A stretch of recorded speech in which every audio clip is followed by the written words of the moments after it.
कहानी है मध्य प्रदेश की और ये कहानी कई शहरों के बीच की है। तकरीबन 700 किलोमीटर के फासले में, 700 किलोमीटर के दायरे में ये कहानी फैली हुई है। तो आइए इसका शुरुआत करते हैं। पिछले 7 अगस्त को, यानी रक्षाबंधन से पहले 7 अगस्त को एक लड़की इंदौर से अपने घर मध्य प्रदेश के ही कटनी जाने के लिए निकलती है। ये लड़की पेशे से एक एडवोकेट है, लॉयर है और खुद इम्तिहान की तैयारी कर रही है। वो सिविल जज बनना चाहती है, जिसके लिए वो इंदौर में रहकर पढ़ाई कर रही है। तो इंदौर के हॉस्टल से वो 7 अगस्त गुरुवार की दोपहर को निकलती है और हॉस्टल से निकलने की उसकी सीसीटीवी तस्वीरें भी प्रॉपर तरीके से हॉस्टल में जो सीसीटीवी कैमरा है उसमें कैद हुई है। बिल्कुल नॉर्मल, हंसती बोलती हुई, पीठ में बैग लगाए हुए वो हॉस्टल से निकल जाती है। इसके बाद वो एक ट्रेन में सवार होती है इंदौर रेलवे स्टेशन से, जो ट्रेन कटनी, भोपाल कटनी होती हुई आखिर तक जाती है बिलासपुर छत्तीसगढ़ तक। इस ट्रेन का नाम है Narmada express. Indore railway station से शाम के तकरीबन 4:10 पर वो इस ट्रेन में सवार होती है। इसके बाद ट्रेन छूटती है। वो 3rd AC के B3 कोच में बर्थ नंबर 3 में, यानी टॉप बर्थ में, जो बिल्कुल दरवाजे के पास होता है, उसमें बैठी हुई है और ट्रैवल कर रही है। रात को ट्रेन तकरीबन 10:15 बजे भोपाल रेलवे स्टेशन पहुंचती है और जब वो भोपाल पहुंचती है उस समय उसकी अपनी आंटी से, अपनी चाची से फ़ोन पर बातचीत होती है। बातचीत बिल्कुल नॉर्मल होती है, सामान्य बातचीत कि हाँ मैं कटनी जा रही हूँ, कुछ दिन रहूँगी, फिर वापस इंदौर आ जाऊँगी, कुछ इस तरह की बातें। और फिर वो गुड नाइट वगैरह का सिलसिला होता है। फिर चाची फ़ोन काट देती है और बातचीत ख़त्म हो जाती है। चूँकि ये लड़की अपने घर जा रही थी कटनी, तो उसने पहले ही अपने घर वालों को बता दिया था। लड़की का नाम है अर्चना तिवारी और उम्र है 29 साल। तो अर्चना का उसके घर वाले कटनी रेलवे स्टेशन पर इंतज़ार कर रहे थे। कटनी में सुबह तकरीबन 6:24-25 के आसपास ये नर्मदा एक्सप्रेस जो है वो पहुंचती है। 5 मिनट का स्टॉपेज है, फिर वहाँ से आगे निकल जाती है। तो घर वाले बताई गई बोगी के पास, यानी B3 के कंपार्टमेंट के गेट के पास खड़े होते हैं इस इंतज़ार में कि जैसे ही ट्रेन रुकेगी अर्चना बाहर आएगी और हम रिसीव करके उसको घर ले जाएंगे। 7 और 8 तारीख की दरमियानी रात को वो ट्रैवल करके 8 तारीख की सुबह को उसे कटनी पहुंचना था, लेकिन घर के तमाम लोग रेलवे स्टेशन पर खड़े रह जाते हैं। ट्रेन आकर रुकती है और थोड़ी ही देर में, इससे पहले कि घर वाले कुछ समझ पाते, ट्रेन रवाना हो जाती है, आगे चली जाती है। घर वाले बाहर प्लेटफॉर्म पर ही इंतज़ार करते रहते हैं, क्योंकि ऐसे भी AC कोच है। अंदर जाकर पता करने का उनको तब तक समझ में नहीं आता। उनको लगता है कि शायद इस कोच से नहीं, किसी और कोच से उतर गई होगी, क्योंकि ट्रेन से कहीं और चले जाने का तो कोई सवाल ही नहीं उठता। रात को आंटी से भी बातचीत हुई थी, जो इस बात की पुष्टि करती है कि वो ट्रेन में थी और भोपाल पहुंची थी। उसने बताया भी था कि मैं भोपाल के पास हूँ। तो घर वाले बहुत हैरान होते हैं जब वो रियलाइज़ करते हैं कि ट्रेन चली गई, पूरा प्लेटफॉर्म खाली हो गया और अर्चना नहीं आई। तो वो बहुत हैरान होते हैं। उन्हें डर भी लगने लगता है, बिटिया है, कहाँ चली गई, चलती ट्रेन से कहाँ जा सकती है, क्या ट्रेन में ही रह गई, नींद नहीं खुली क्या, इस तरह की चिंता घर वालों को होने लगती है। कटनी से थोड़ी दूर पर एक और स्टेशन है जिसका नाम है उमरिया। ये नर्मदा एक्सप्रेस उमरिया होकर गुजरती है। तो घर वाले जो है अपने रिश्तेदारों को उमरिया में फ़ोन करते हैं और ये बताते हैं कि एक बार जल्दी से रेलवे स्टेशन पहुँचो। अर्चना जिस बोगी में बैठी हुई है उस बोगी के बाहर हम इंतज़ार करते रहे, लेकिन वो बेटी हमारी उतरी नहीं, तो एक बार ज़रा चेक करना कि वो अपनी सीट पर है या नहीं है। कहीं ऐसा तो नहीं कि उसकी आंख लग गई है और वो सो रही हो, आगे चली जा रही है। कटनी से तो निकल गई ट्रेन। तो ये घर वाले जो है अपने रिश्तेदारों को, जो उमरिया में रहते हैं, उनको बताते हैं। अब उमरिया में जो नाते रिश्तेदार हैं वो फ़ौरन रेलवे स्टेशन पहुंचते हैं हड़बड़ाहट के आलम में, और वो पहुंचने के बाद सीधे B3 कोच में चढ़ जाते हैं, ये पता करने के लिए कि अर्चना कोच में है या नहीं है। बताई गई सीट पर पहुंचते हैं और जाकर देखते हैं कि अर्चना तो सीट में है ही नहीं, बर्थ पे है ही नहीं। उन्हें बड़ी हैरानी होती है। उन्हें लगता है कि भाई ऐसा कैसे हो सकता है। लेकिन शॉकिंगली, बहुत हैरानी भरे तरीके से, अर्चना का बैग जो है वो उसी सीट पर रखा हुआ मिलता है। ये अपने आप में एक और हैरान करने वाली या चिंता को बढ़ाने वाली बात है कि बैग तो है लेकिन अर्चना नहीं है। अब अर्चना भोपाल से कटनी के बीच में कहाँ गायब हो सकती है, ये एक बहुत बड़ी पहेली है। और इसी पहेली को लेकर अब घर के लोग कटनी में रेलवे पुलिस के पास पहुंचते हैं। रेलवे पुलिस यानी GRP से वो दरख्वास्त करते हैं कि बेटी को ढूंढिए, और पूरा सीक्वेंस जो मैंने आपको बताया, इंदौर से चलकर भोपाल, भोपाल से कटनी रेलवे स्टेशन पर उसका नहीं पहुंचना, ये सारी चीज़ें बताते हैं। पुलिस इस सिलसिले में एक एफआईआर दर्ज करती है और एफआईआर दर्ज करने के बाद चूंकि उसकी लास्ट लोकेशन या लास्ट बातचीत भोपाल में ही हुई थी, तो उस एफआईआर को दर्ज करने के बाद कटनी पुलिस भोपाल के लिए रवाना कर देती है। उस एफआईआर को 0 एफआईआर कहते हैं। अब भोपाल में जब एफआईआर पहुंचती है तो भोपाल की रेलवे पुलिस इस मामले की जांच शुरू करती है और सबसे पहले अर्चना तिवारी के मोबाइल फ़ोन की सीडीआर निकाली जाती है ताकि ये पता चल सके कि अर्चना की किससे कब कब बातचीत हो रही थी और अर्चना जो है वो उसकी लास्ट लोकेशन ट्रेन में कहाँ तक है, या मोबाइल फ़ोन अभी भी एक्टिव है नहीं है, ये सब पता करने के लिए पुलिस उसकी आनंद फानंद में सीडीआर उसके फ़ोन की निकलवाती है। अब सीडीआर जब निकाली जाती है तो इस बात की तो पुष्टि होती है कि वो भोपाल तक पहुंची थी और उसकी अपनी आंटी से भी बातचीत हुई थी, क्योंकि सीडीआर में वो डिटेल जो है वो रजिस्टर्ड था, दर्ज हुआ था। लेकिन पुलिस ये नोटिस करती है कि भोपाल से थोड़ी दूर आगे निकलने के बाद कटनी से पहले एक और रेलवे स्टेशन आता है, नर्मदापुरम। ये नर्मदा नदी के तट पर बसा हुआ है।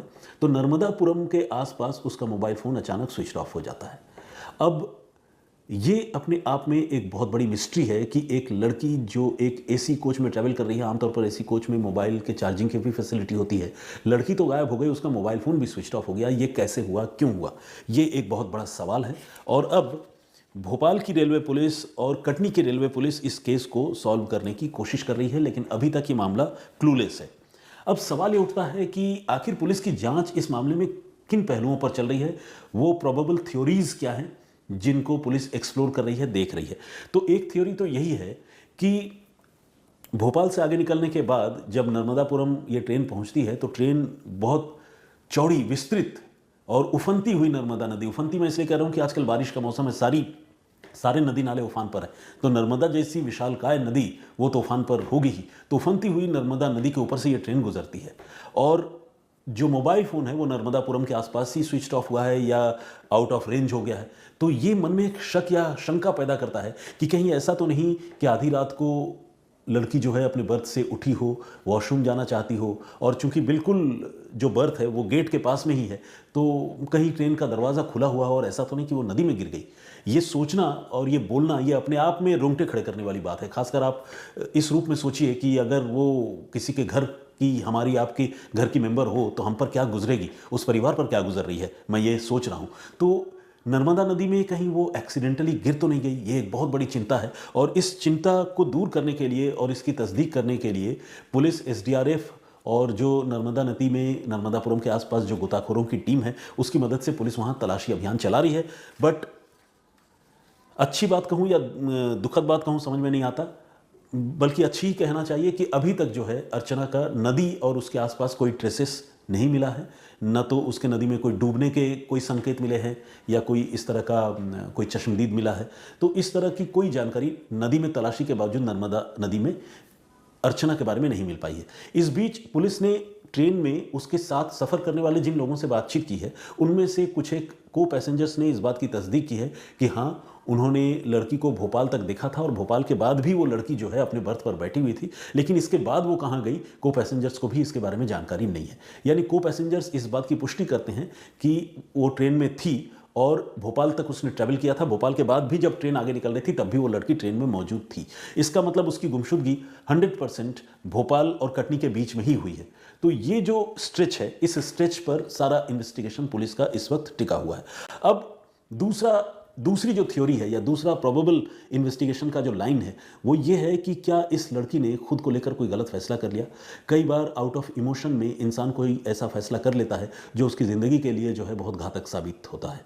तो ऐसा तो नहीं कि इस लड़की ने कोई ऐसा फैसला कर लिया हो, सिविल जज बनने की वो तैयारी कर रही थी, कहीं एजुकेशन का, पढ़ाई लिखाई का प्रेशर बहुत ज़्यादा तो नहीं हो गया था। ये एक चिंता की बात है जिस एंगल पर पुलिस इन्वेस्टिगेशन कर रही है। हालांकि इंदौर में उसके हॉस्टल में रहने वाली उसकी जो रूममेट है उससे बातचीत हुई है, हॉस्टल के जो मालिक हैं, संचालक है, उससे बातचीत हुई है और सीसीटीवी फुटेज को देखकर भी लगता है कि वो बिल्कुल नॉर्मल है। उसके कमरे में कोई भी सस्पेक्टेड डॉक्यूमेंट, कोई नोट, कोई लास्ट नोट जैसी कोई चीज़ नहीं मिली है।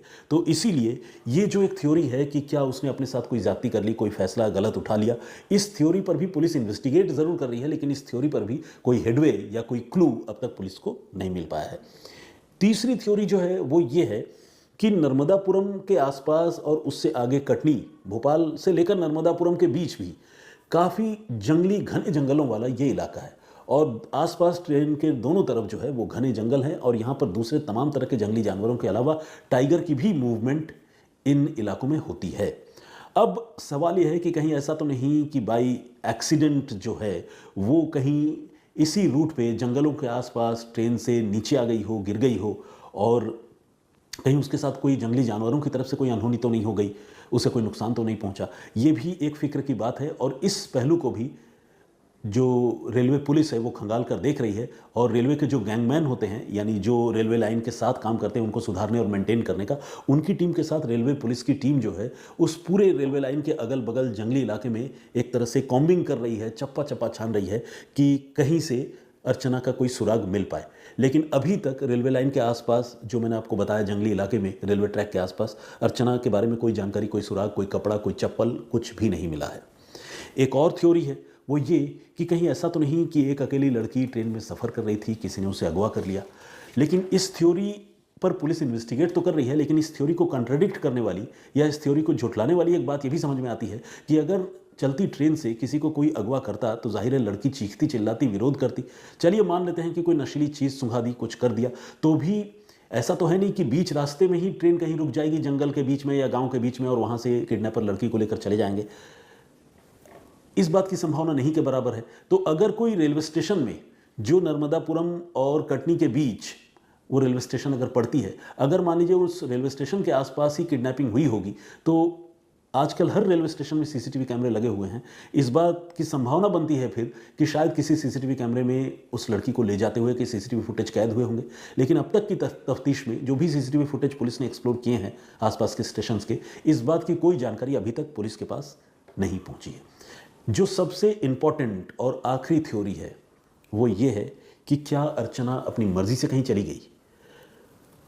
बेशक अर्चना ने अपने पीछे कोई नोट ना छोड़ा हो और बेशक अब तक पुलिस की तफ्तीश में अर्चना का किसी के साथ कोई रिलेशन या मोबाइल फ़ोन पर कोई बातचीत, लगातार लंबी बातचीत या अफेयर, इस तरह की कोई बात अभी तक सामने नहीं आई है। आमतौर पर लड़के लड़की जो नई उम्र के होते हैं उनकी गुमशुदगी के मामलों में इस तरह की बातें सामने आती हैं। प्रेम प्रसंग में आकर या घर वालों की रजामंदी न मिलने पर वो इस तरह के फैसले करते हैं कि अपने प्रेमी या प्रेमिका के साथ भाग जाते हैं। तो कहीं अर्चना ने ऐसा तो कुछ नहीं किया, अपनी मर्जी से तो नहीं चली गई। तो इस मामले की पड़ताल भी पुलिस कर रही है, लेकिन अर्चना के मोबाइल फ़ोन की जो कॉल डिटेल पुलिस को मिली है उसमें ऐसा कोई भी सस्पेक्टेड नंबर पुलिस को नहीं मिला है जिससे अर्चना की लगातार लंबी बातचीत हो रही हो और अर्चना के प्रेम संबंधों का इशारा मिल रहा हो।